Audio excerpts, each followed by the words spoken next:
All right, everybody, welcome to this episode of Liberty Lens. I am your host, Big John, and I am joined as always by my friend and co-host, Mr. Mike Termott. Mike, how are you doing today?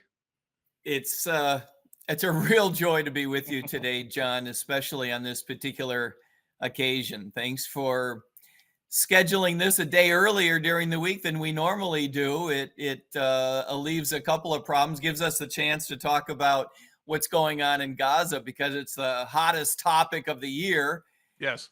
to talk about it quickly, and gives me the chance to travel tonight internationally to get you some foreign correspondent action over the next week.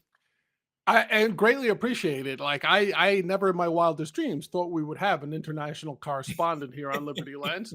But having why not if it fell into our laps? Why not, Mike? And obviously safe travels going forward. And looking forward to that. But let's talk about something that we are not always, at least I am not always in the habit of doing, which is to perhaps be in a position to heap some praise on President Trump.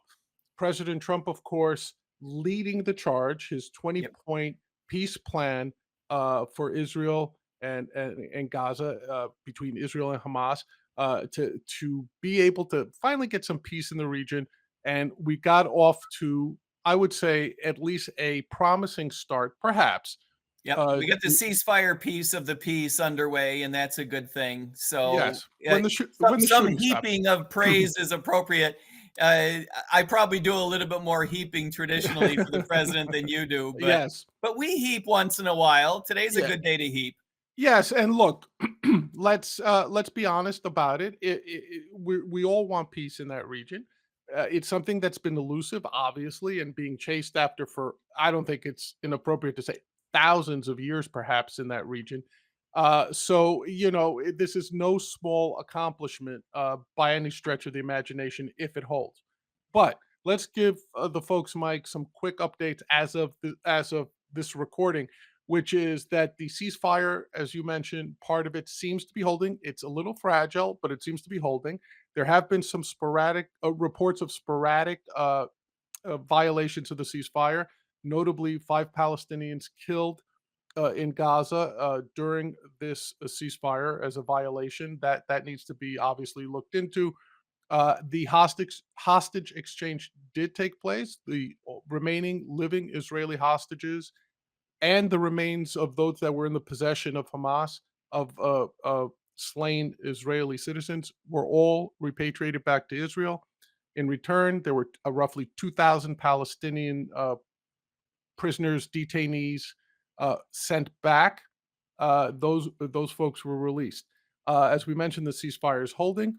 There was the meeting, the summit yesterday, October 13th, in Egypt, led by President Trump and President El-Sisi uh, Of uh, Egypt in of Egypt. Egypt in Egypt. Yes, very good. And also, perhaps importantly, also not to be forgotten, roughly the amount of humanitarian aid has increased. There have been more crossings allowed, still supervised. Roughly 600 trucks a day. A lot of the UN and a lot of NGOs are saying, "Hey, that's not enough, but it's a start. We need more crossings, obviously, for the devastation that's in Gaza right now." So, Yep. having brought us up to date, Mike, Lot to uh, unpack there there's already, huh? there's a lot to unpack, and also I think it's a fair question to maybe talk about the 20-point plan, Yep. and just to frame it for the folks watching. Let's talk about the 20-point plan. Let's frame where we are in those 20 steps, so to speak, and perhaps look into our crystal ball and see what the I near think future all of may that hold. is appropriate. And as you and I have discussed, just the two of us, anyone who saw the scenes Yes. yesterday, the day before, of these hostages being released, being returned to their families, the reunification. I don't know Yeah. how you talk about it without crying. I mean, these are some of the most joyous scenes that any of us have ever seen on television. Right. Yes. Just absolutely miraculous. It reminds you of why people work so hard to bring resolution to these conflicts.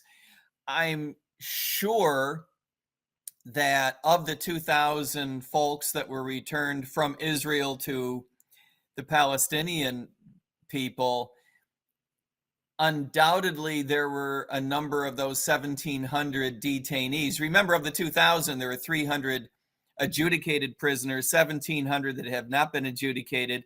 Undoubtedly, there's a certain percentage that were detained without sufficient cause that were relatively innocent. I don't know, my point is we don't know the circumstances behind many of Right. those. Right. And those reunifications were undoubtedly, in many cases, as deserving of the joy that they must have brought to their families as any others. We only see a piece. And it's really something, it really reminds you of why this hard work is worth it. Right. And like you said, those scenes, you'd have to be pretty cold hearted if they meant nothing to you. Like if Yeah, you only viewed it as a political ploy or something. right. Look, even if it is some sort of political ploy, which I don't think it is, but if it is, who cares almost, right? Well, Because yeah, I mean, if you can't celebrate this, what is it that you can celebrate? right. On the one hand, look, I'm an economist. I spent, my whole life working with data and with rules and protocols and cold-hearted public policy, black and white, right? But at the end of the day, it has to be about people. It has to be about our shared humanity, and that has to come down to individual human experience. It is, after all, why we are libertarians. And so to see these scenes of individuals and their families, it is important, even if the number is not large, right? Right. Even if the number is not large, they are important. And we are constantly reminded, and appropriately reminded, that certainly north of 50,000, some people say as many as 70,000 people have been killed in Gaza. That is not an acceptable outcome. Right. And there will be plenty of time to criticize the government of Israel for how this war has been prosecuted, and plenty of time to criticize Hamas for how this war has been prosecuted. As we always say as libertarians, war is the manifestation of political failure, Right. right? And there is plenty of blame to go around. But for today, let's celebrate the morsels that we can. Absolutely. And I will obviously join you in that. I think that, you know, to your point, seeing those scenes, if nothing else, might trigger something in you to say, how do we get more of that? Even if it's Yeah. not, even if the number is relatively low compared to the overall devastation, to be able to see it and have it warm your heart and say, can we do more of that somehow? Well, that's a really interesting point. I mean, if you are so moved by these 20 is not a large number, right? If we are so moved, appropriately moved, I'm not suggesting we shouldn't be. If we are so moved by 20, shouldn't we take more seriously our obligation to avoid the things that lead to the loss of Yes, 60,000? agreed, agreed. All right, Mike. So let's go forward here and talk about the actual peace plan that was put together Yep, and brokered by President Trump. Now, it's the 20-point yep, peace plan. Now, the first part of it, the phase that we're in now, so call it phase one, was the ceasefire, hostage exchange, and sort of as nutty and simplistic as it sounds, getting everybody that needs to be gotten into one room to actually yep, implement this. So talk to me about phase one. yep, How did you see this coming about? Did it come about the way you wanted? yep. Give me your thoughts. Well, I think, the one of the first things that domestic American politics wants to pick apart is the extent to which President Trump is responsible and his administration. How much credit should this team be given? Was it otherwise inevitable? Was it impossible without them? Yada yada yada. And because we're in American politics, I suppose we need to address this too.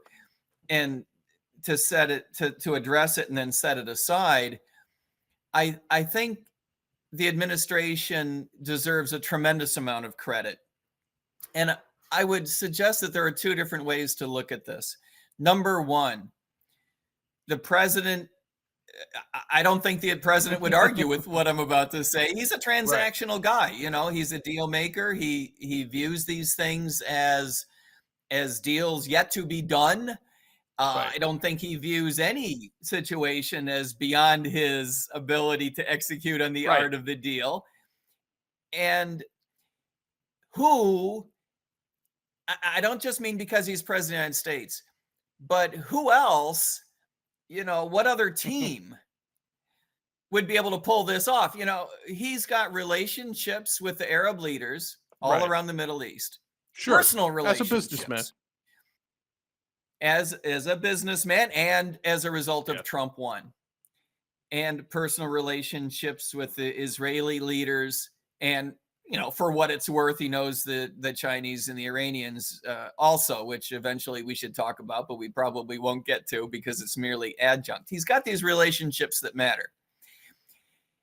And he's already halfway into it with Abraham Accords, right?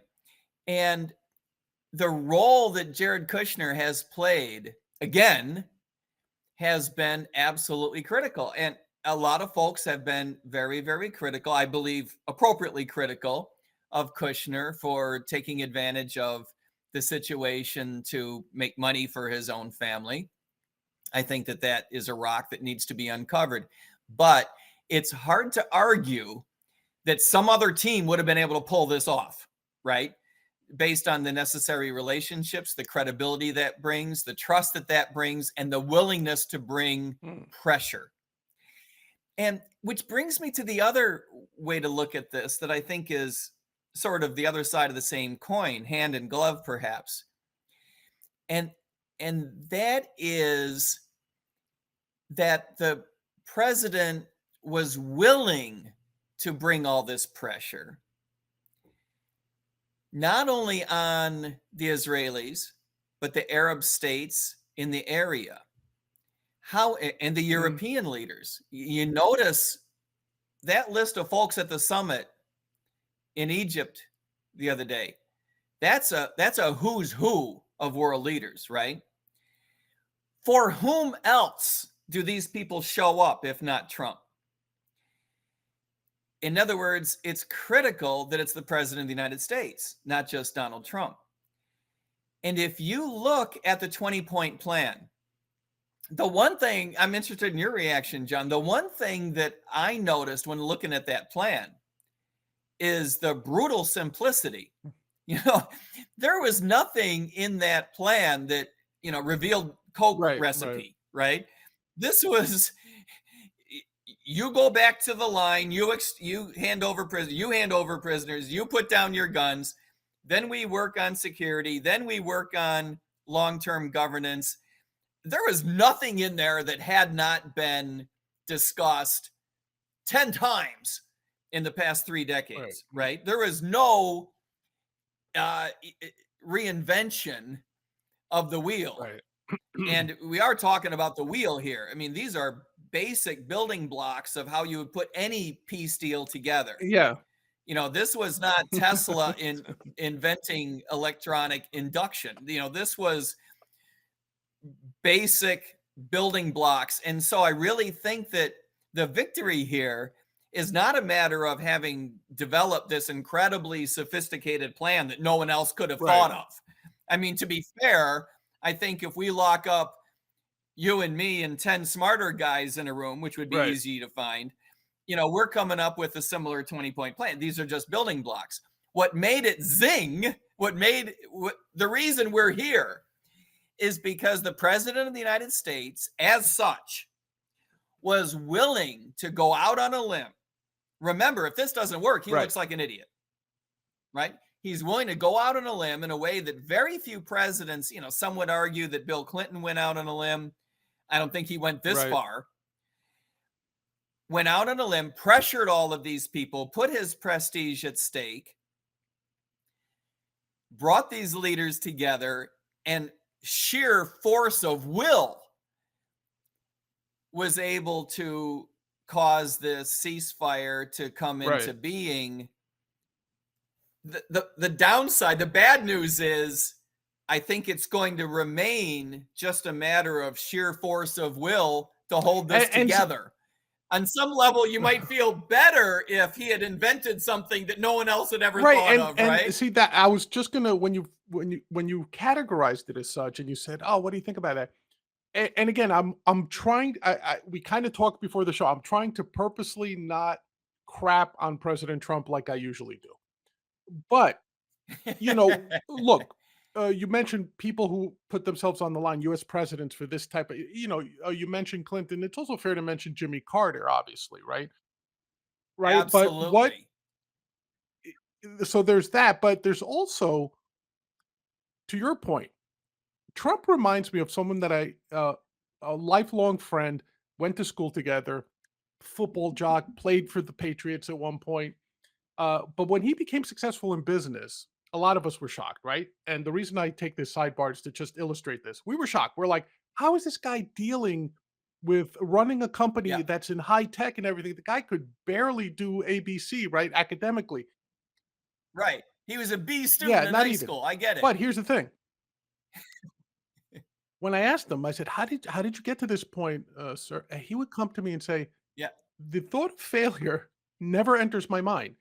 And he took that approach for business, for getting women, for getting whatever he needed to do. It was like, "Hey, uh, I'll ask 30 women to go out with me, and if I get 29 drinks thrown in my face, it doesn't matter because the one that doesn't is what's important." Right?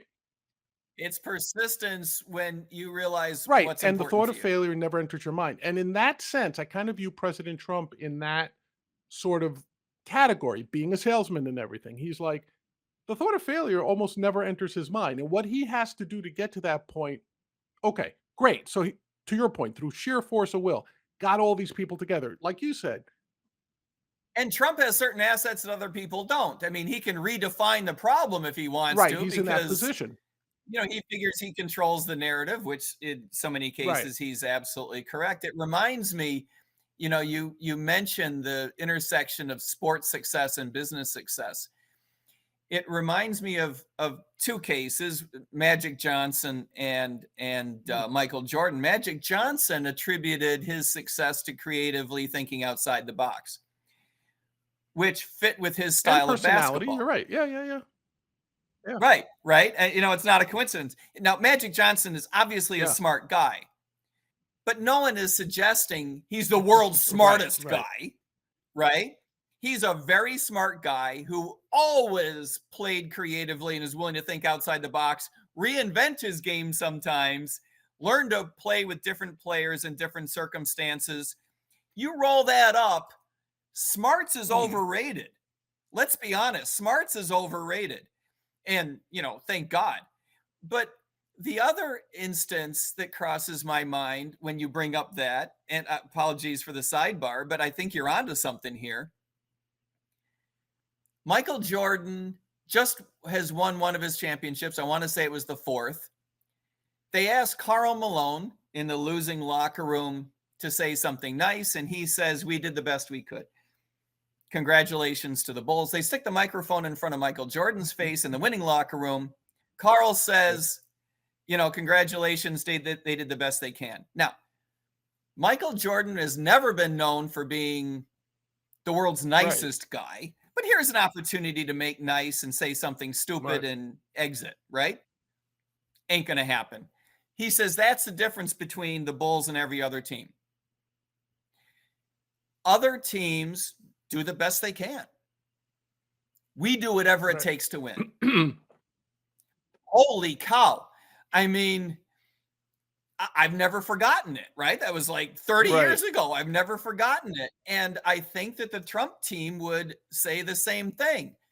Smarts is overrated. Doing the best you can is not something in which we're interested. We're going to do whatever it takes to Right, and win. and you saw that, and what now comes to my mind is, okay, to your point, very simplistic plan, but it kinda does put the United States back in the role of an international police force, and especially for libertarians. Let's face it, especially for a lot of Americans who say objected to our involvement with the Russian-Ukraine war. Yep. which, by the way, the president also said he could solve in 24 hours if elected.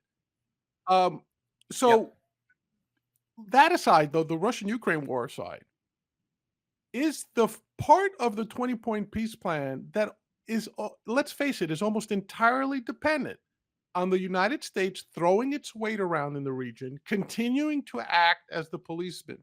Like Trump, for the most part, has said, "Leave the UN out of this. We'll take care of it." Right. So when Yeah. this international, He has even less faith in the UN than I do, and that's scraping the exactly, bottom same of the here, by the barrel. way. Right. But Yeah. as much disdain as you and I may have for the UN, we have never said the US should unilaterally take over the role of the UN. Right. And I think Right. that's where, when you look at this plan, when this international stabilization force that's in phase 2 of the 20-point plan, Mike, is supposed to guarantee security guarantees for both Israel and for Gaza, regardless of whether it's a Yep. one or two state solution, and we could talk about that. How do we feel Yep. about President Trump, whether explicitly or implicitly?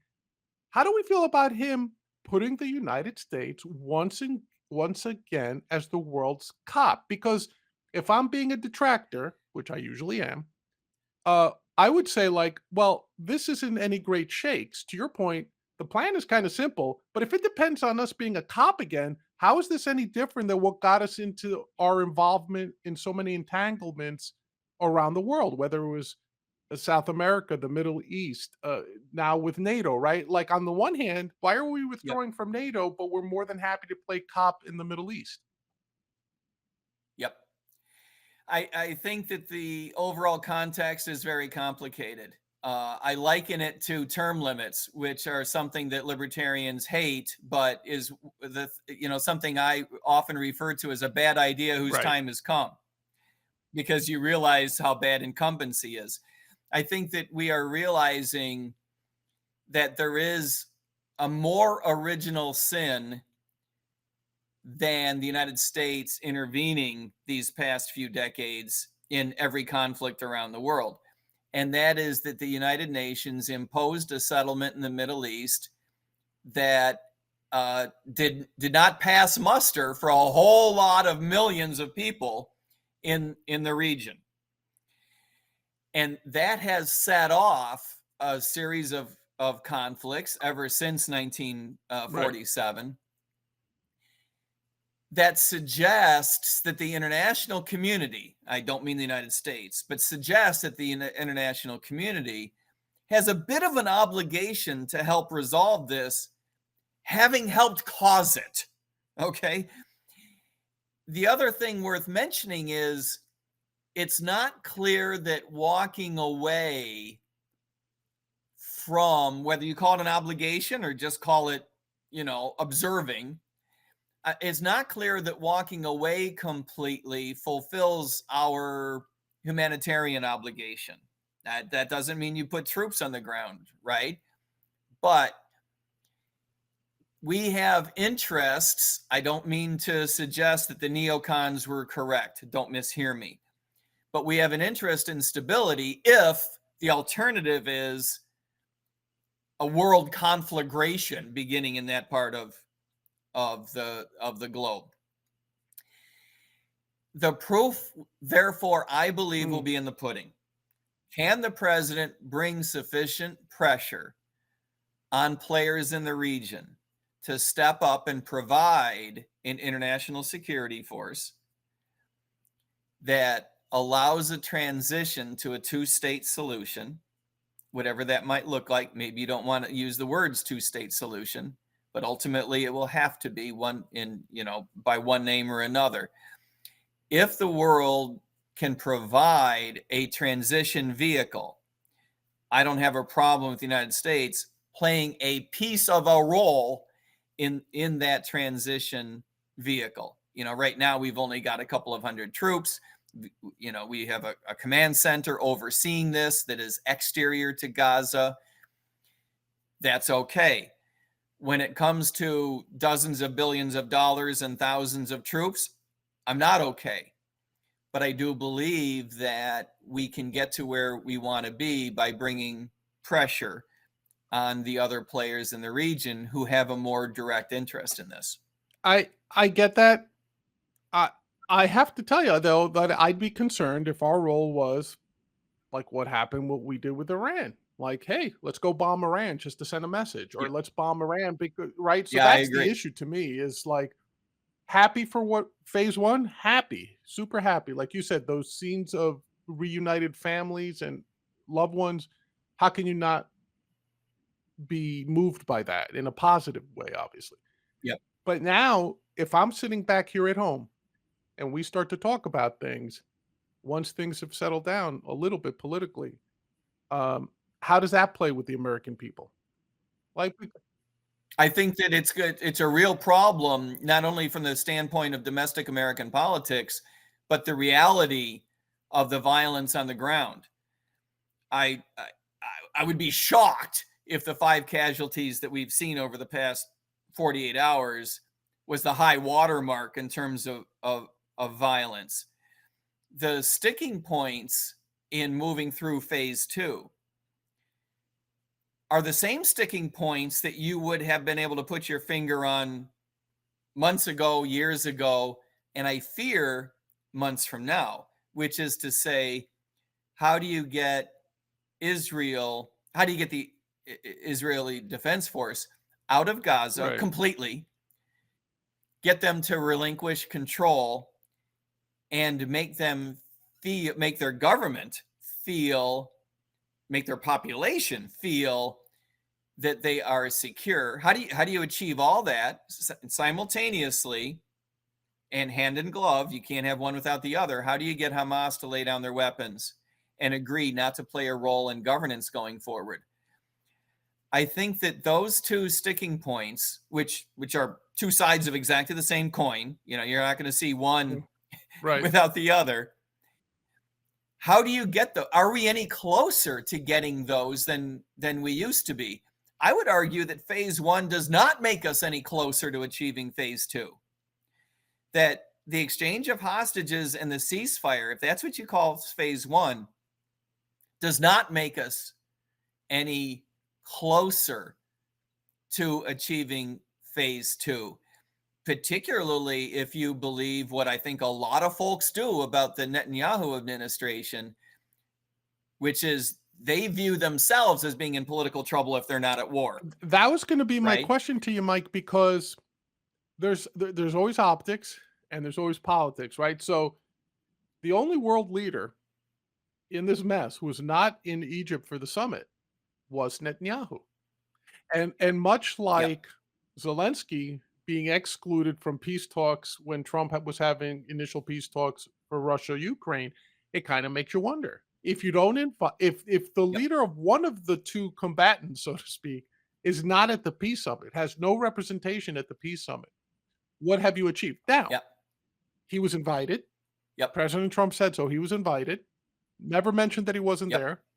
And to your point, back yep, home, Netanyahu has to worry about reelection, his party, his yep. legacy, and to your point, he's viewed as like an Israeli Trump in the sense that he's the get tough on everybody guy and hey, we're not taking a step back Yep. and no ground ceded and all that stuff. Very hard line, very right wing in our terms.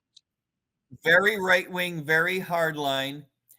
And if the Israeli population doesn't want hardline, you're in trouble because that's your shtick, right? Your whole career is based on that shtick.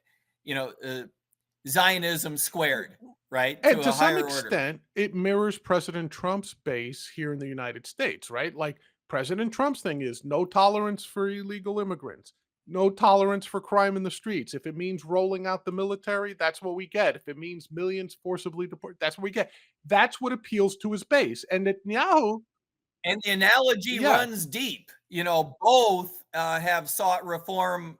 Reform is a polite term of the yes, judiciary in their respective nations. Both have been under felony indictment. Both have political enemies in a fashion. Again, how do I put this politely? that view them with greater disdain than Yes. normal. So and you're right, by the way, the parallels are there. So do you view the fact that Netanyahu wasn't in Egypt for the peace summit? Is that Trump tossing him a lifeline to say, go do what you got to do to stay in charge? Yeah, Or is it yeah, more I think Netanyahu so. saying, this is a sham. I just want my hostages back. I have no intention of any peace solution because that's not in my political interests.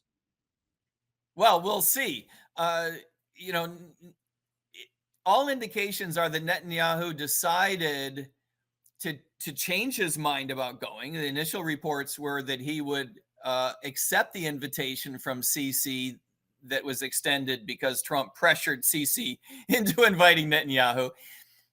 That Netanyahu changed his mind because of domestic politics, which is to say, the right wing of his party and other parties, not coincidentally, do not want to see their leader capitulating, uh, giving too much up in a peace negotiation. And so I think that the political calculus was better not to be sitting at a table where everybody around that table wants peace at virtually any cost, politically speaking. Why would I want to sign up for that, right? If I have ulterior motives. This is the guy who is prosecuting the war, prosecuting it hard. So, whatever you and I might think, whatever the Israeli population might think, he thinks it's in his interest to Right. prosecute the war. So, you gather 15 world leaders around that table, all of whom want to end the war and are willing to throw Netanyahu and probably a whole lot of other people under the bus to achieve it. That is not something that aligns with his interests. And similarly, Hamas is not laying down their Right. weapons. Hamas is filling the half of Gaza that the IDF has vacated with their own control, armed control. They're the only force in the area. There's no other police force. There's no international force. There's no IDF. There's no nothing. It's just a huge vacuum, half of Gaza, which is controlled by armed Hamas agents. That's just how this is going to work. And they're not laying down their arms. Now, you and I, again, we might argue that it's not in their interest to keep Right. fighting, just like we might argue that to the Israeli government. But however you and I might feel about it, apparently Hamas feels that it is in their interest to keep fighting.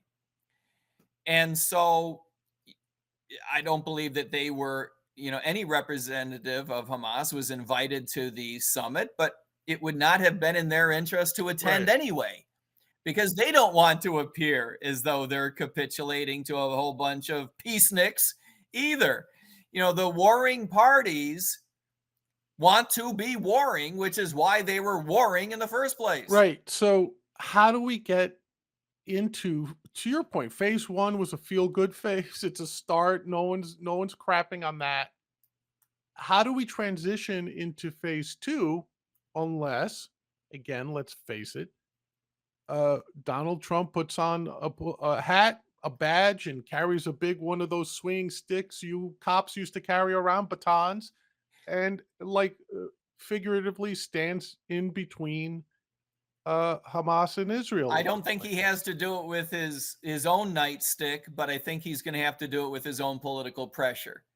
I think the only way this works is if the administration, President Trump personally, and the entirety of effort that his administration is able to put forward, as well as prestige they're willing to put on the line, if they force other world leaders to force a peace, a peace, I don't want to say agreement may not be the correct term, technically speaking, a peace, just Right.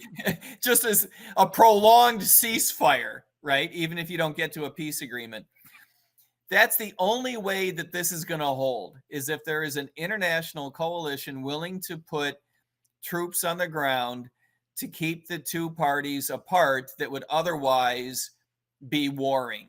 That's the only way that this is going to work. And I don't know how optimistic we should be that all these folks are willing to do that. Now, the fact that they showed up at this summit is a great sign, right? There are all kinds of people out there today who are saying that celebrating is premature and that the summit was inappropriate. I get that. I would argue the celebration is an early piece of the celebration that should take place, and that the summit is a sign of the international willingness to bring the pressure to bear that's going to be required. And I do believe that the only way this works is if it's headed toward a two-state solution. There is no, in my estimation, there is no such thing as a lasting peace in a non-two-state solution. Now, you don't have to call it a two-state solution if you don't like those words. But in the long run, the idea that any group of people, larger than a dozen, larger than some employees, any group of people is going to put up with an absence of self-determination, that is not an idea that's going to last. Right, right. And it's just not, historically, it's not something that lasts. As a practical matter. Yeah. As a philosophical matter, we Well, recognize that as libertarians, it's the right thing to absolutely. do. But never mind what's right and wrong, right? As you and I have said many times on this show, set ethics aside. If ethics doesn't move you, Right. if you don't believe that people deserve and have been granted by their creator the right to self-determination, if none of that moves you, Right. just go with a practical, hard observation, objectively speaking, of human history. Right. This is not going to work unless Israel completely quits Gaza. Right. I choose the word quit, which was the big word when England quit India, right? You will only get peace when you quit. You have to quit completely. And when you quit completely, then a whole lot of things have an opportunity to fall in place. No guarantee that's going to work, but then at least there's the opportunity for other elements to fall into place. And Mike, only because you mentioned Britain and India, let me ask you this. How is this 20-point peace plan in its entirety, how is it significantly different from the British mandate originally for Palestine? Philosophically, it's not that different. The big thing that was left open in the late 40s was the creation of a Palestinian state. Right. Right? That was just left undone. Well, and realizing it's easy to look back and point out that there have been mistakes made because we have had so many hundreds of thousands of deaths since then in wars. So I appreciate that 2020 is what hindsight is all about. But having said that, there has always been another shoe to drop. It kind of reminds me of the American Constitution having been put together, and we'll deal with slavery later. That shouldn't cause us too much problem. We'll be able to figure that out without killing each other. Not right. It's just, in some sense, a political original sin that we're still dealing with. I just don't think in the long run that you can point to a libertarian philosophy and say that it's wrong just because it's ethical. The fact that it's ethical doesn't mean, as a practical matter, that it's wrong. It happens to be both. You are not going to achieve peace. You are not going to be able to achieve Israeli security in the long run without Palestinian self-determination. Right, right, and agreed. There's, you can't ever see it being anything other than, to use the phrase, a two-state solution. I agree with you with that. They definitely have to come to some understanding there. All right, Mike. So to kind of bring this wrapped up a little bit. How, how do you see us proceeding to phase two with this international stabilization force? Like we talked a little bit about it. We Yep. don't want the United States putting troops on the ground. Yep. We do want President Trump exerting whatever influence and pressure he can bring to bear, short of US troops being involved. Yep. Is that practical and will it happen? I think it is practical, and I don't know if it's going to happen.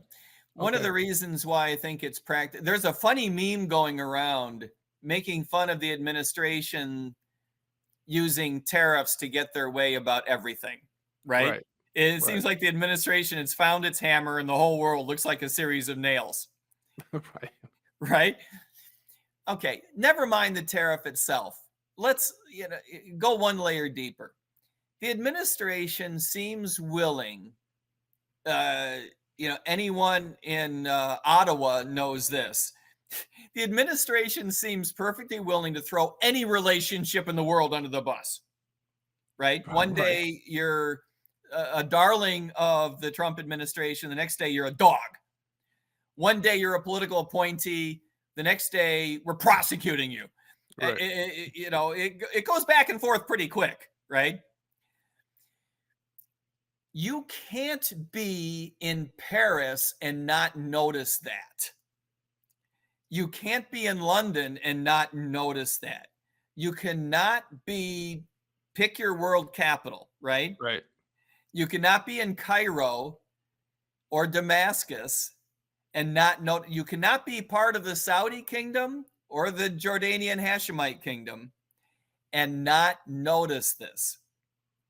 So when the White House calls and says, yeah, I was thinking you got to come in on Saturday. That would be great. Yeah. Yeah. And bring 800 troops. I think you want to say, okay.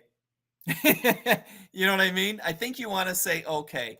Now, the big pushback is going to be the absence of a path to a two-state solution, because I think the Saudis are an excellent example, as arguably the richest and most powerful player in the nation, which is not, they have not been playing a major role. They've been ceding all this ground to the Qataris, which is something we also need to talk about because that relationship is getting weirder by the day. The Saudis have dug in their heels, as have many Arabs, on the two-state solution idea, right? So much so that they almost, from the standpoint of domestic politics, they can't agree to something without a path to a two-state solution. They at least need to be able to fake it. You've got to give them some fig leaf to say, well, we're participating with Washington because they believe in a two-state solution or there's a pathway. Even if you don't mean it, you've got to create some domestic political cover for those folks, or they're not going to be able to participate. So again, I believe it's going to come down to whether the administration is willing to put its prestige on the line by backing a two-state solution, or at least, some phase three that someone could interpret as a two-state solution, and willing to make the phone calls that bring the heat, that bring the pressure. And if they do that, this could be a window to a long-term peace.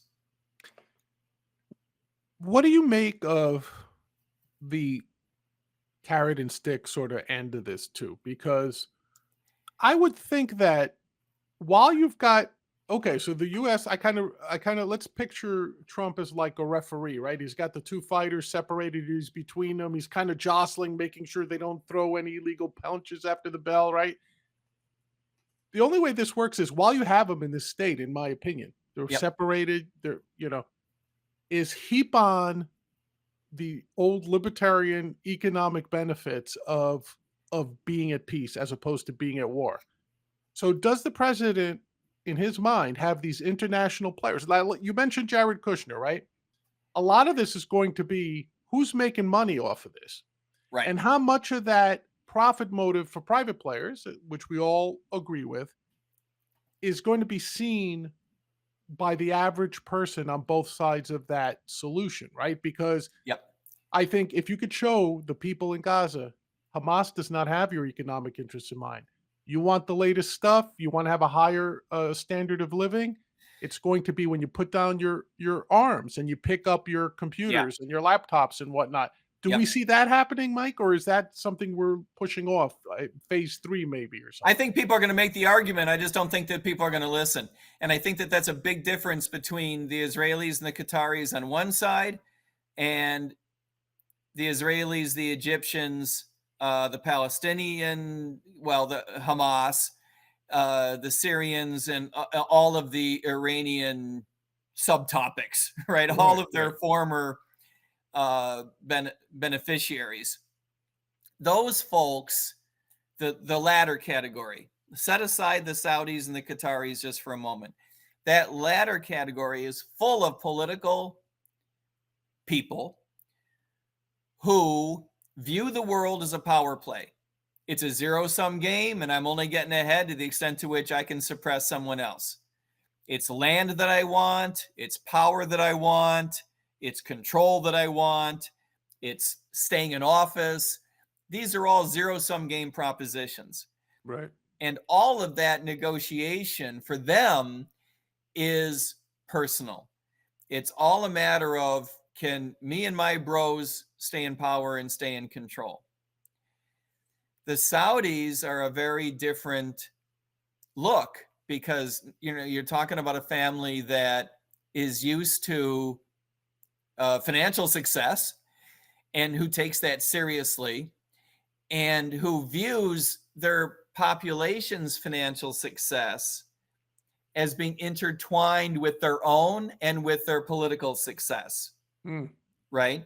I don't think anyone would mistake the House of Saud for a libertarian regime. I'm not suggesting that, right? Far, right, far from it. But they get the economics. right.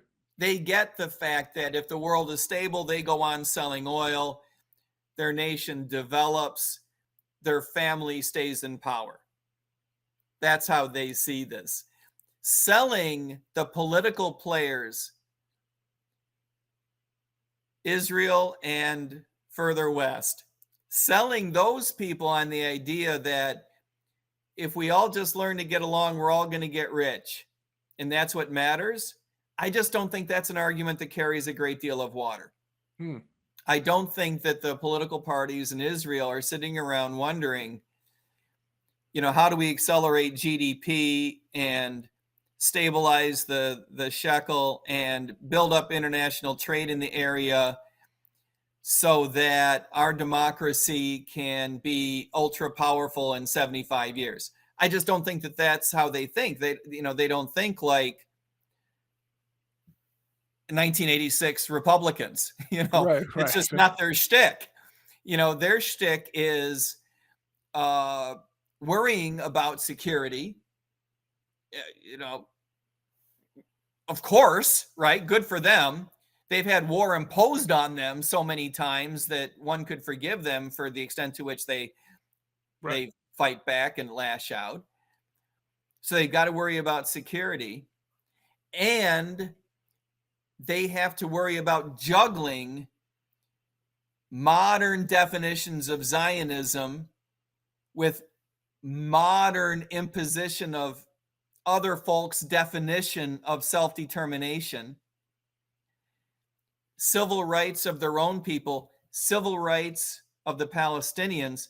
Right. This is the kind of stuff that goes into the blender and then, you pour it out. And that's what Israeli politics is. Israeli politics is not about, we've had 2.6% inflation and we've only had 1.8% of GDP growth, and the unemployment rate is bumping into 5%, and the Right. central Right. bank says this, and the treasury. That's American stuff, right? It just doesn't float the boat over there. It's about security, power, and control, which is natural. Right. And so the big issue is, how do you get through the next 2 decades so that you can get to a place we should be so. These are American. We want everyone to have American problems, right? We want Right. everyone to be sitting around like you and me, worried about the debt crisis, Right. Right. Right. right? Worried about GDP and controlling inflation, and are tariffs really good for us or are they not? And Or as opposed to whether you'll be alive tomorrow. yeah, exactly. Or is our border going to be overrun by a military power, not by immigrants, right? Right. That's what the folks in this region are worried about. And even people in Egypt remember the wars that affected them. There are plenty of people like you and me who remember the 60s, and there are people in Syria who remember the 80s and the 90s. And to tell them that you should be just all about stability for the sake of it and we're all going to get rich, I think Nothing. that just doesn't ring the bell. So it really does the success or the progression to lasting peace is going to be how can everybody feel safe? That's basically what you're saying. How can How can everybody really feel everybody safe? feel safe? That's exactly right. And so saying we all want to live in a libertarian world is true, but you can't get there unless you're either all in agreement that you're focused on libertarian principles of self-determination, which is what we want. We want everyone to, internalize that. Or absent that, a decidedly compromised libertarian position of outside forces saying, you know what, you're all going to sit down and shut the hell up for the next 8 years. And you know why? Because I said so. Right, and I think that's what's distasteful for a lot of people here, because I liken it to having a political conversation slash argument with someone where you don't agree on first principles. And if you've ever had that, it's the most frustrating thing because you can't understand the other person's position. Like, have you ever tried talking to somebody who's not a libertarian, not an individualist, who's like a hardcore communist, right? You start saying things like, well, you can't determine your own life. And he goes, I don't care. I don't mind somebody else telling me what to do. I Like, spent 90 minutes on Michael Vauch's show. I know exactly what you mean. right. But Look, you and I have discussed the fact that Vladimir Putin does not believe in the value of the Enlightenment. right. That's before first principles. Right. So the point is that when you're in that situation, it really comes down to who's got the bigger rock, who's got the bigger stick, and you know, and it's unfortunate. And perhaps we enlightened, so to speak, people say, well, that's no way to get anywhere, right? Whether it's for the next 5, 10, or 100 years, right? And your children will be at war, and your grandchildren will always be at war. And unfortunately, the history of that region bears that out. That you're fighting over the same couple of miles, and you can't go forward because you're always worried about the where I'm standing right now. And I think so. Wrap it up for me, Mike. How do we feel right now? Optimistic, cautiously optimistic, happy about the people, but not really seeing this go anywhere. Where's Mike Termont feeling about the whole peace process I there think one in of the the Middle East? reasons it was worth celebrating yesterday watching what we did on TV was because I'm absolutely terrified that it's not going to last. Mm, yeah, I kind of agree with you. Like again, fingers crossed. As much as I'd hate to do it, I would love for circumstances to force me to praise President Trump for the rest of my days, in the sense that he achieved peace and that it's a lasting peace and it's a peace where, people can flourish. Um, Yeah, and agreed. again, Well, like I said, I do think that it's his administration that was in the unique position and capability to get us where we are today with a fighting chance, if I can use those sure, unfortunate words. sure. So, good on him. Will he be able to make it stick? I think that it is a major factor in what he would like to be his legacy.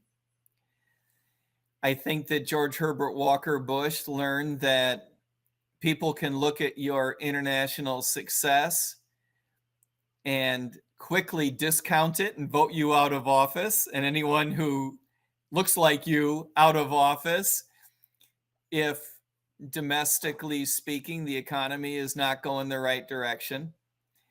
So whether it actually turns out to be Donald Trump's legacy, even if he's successful, remains to be demonstrated. But I believe that because he wants it to be part of his legacy, that suggests that he might be willing to put the prestige on the line that's going to be required to force the players into a lasting peace. And so, it's us libertarians. We're the ones who are always saying it's not peace through strength, it's strength through peace. But to get there may require some peace through strength. Yeah, we might be forced to admit that we have to take some unfortunate steps or positions in order to get to where we want, and that's always the issue, right? How much do you compromise? And for even for MAGA here, I'd be interested in seeing how it plays with the base here. If, as things progress in the Middle East, the accusations of Israeli favoritism start popping up again among the president's base, right? Because there's Yeah. already a contingent that feels like he spends that he defers to Israel way too much, right? And also, if the United States is forced into the position of either putting troops in the area or committing to airstrikes like we did in Iran in order to quote keep the peace, I would love to see, or I should say, I'm interested in seeing how the president's base reacts to that, and how that in turn provides the feedback to his next steps. Like Yeah. if he starts losing support here, if the Marjorie Taylor Greens and the Thomas Masseys start pointing out like we're playing cop again, like we're Yep. going down the neocon path, Yep. and that spreads, will the president lose his resolve in this matter? Because he is first and foremost a Quite populist. possibly. Quite possibly. Just a Sure. quick couple of thoughts. We had mentioned earlier the idea that he is willing to throw relationships under the bus. I would include Jerusalem. Mm, The Netanyahu administration, I think, has awakened to the fact that they can only push the American administration so far. mm, That this is not a White House like in the past that's, all about relationships. right. To President Trump, it's about the deal, it's about the transaction. And if he wants something and you're the last thing standing between him getting a deal that he thinks is going to win a Nobel Prize for him and himself, that's not a place you want to be. I can imagine there being some very unpleasant phone calls from the Oval Office to Bibi Netanyahu in Netanyahu's future. And that's not a bad thing.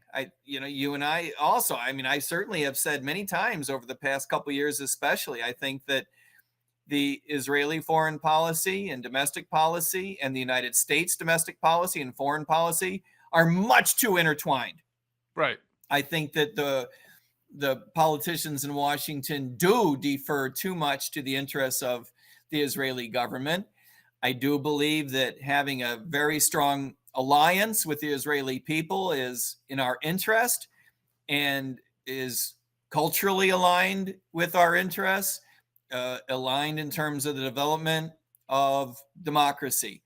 But this idea that the foreign policy of the government of the United States and the foreign policy of the government of Israel need to be joined at the hip is not good for either one of us, but is certainly not good for Washington, and that's important. The other thing that I would mention is that the administration's transactional nature and willing to throw relationships under the bus, as much as it has driven us crazy, especially in cases like Canada, right? As much as that has driven us crazy, you have to admit that the NATO nations' willingness to bump up to 5% of GDP spent on security, I know that there are some definitional issues in there. It's not really, you know, an apple and an apple, but there is no counter argument to the fact that they have demonstrated a willingness to do more, and it's because of pressure from President Trump. That's just fact. And so while we continue to worry about erosion in those relationships, particularly in terms of international trade, it's an indicator that this might be the administration you want to have in power when it comes to pressuring players in the Middle East to stepping up and doing more instead of just relying on the United States government's Department of Defense. Department of War, but I got you. I choose my words carefully. Okay. Well, you know, Mike, I would love to put you and Ron Paul together to argue that last point about where we want to be with that. But that being aside, I fully understand what you meant. And In this look, particular instance, look, look, there's presidents that are designed for peace. There are presidents designed for war. There are presidents designed for the in between. You know, it's fair enough to say that President Trump, I agree with you, does have certain qualities that lend themselves to specific situations. in the Uh, fullness of time, you know, we may look back at 15 years from now and say he was the wrong guy for 2024. He was the wrong guy for 2020. You might say he was the wrong guy for 2027. But let's hope he was the right guy for 2025 and 2026. right, right. Let's hope that's the case, and Let's hope. let's again. That's the best way to end it. Let's hope on that. All right, everyone. Thank you for joining us on this episode of Liberty Lens. Hope you enjoyed the conversation. Join us again next week when we'll have yet another one, perhaps with an international flair. Until that point, for my friend and co-host, Mr. Mike Termat, this has been Big John. Peace, everyone.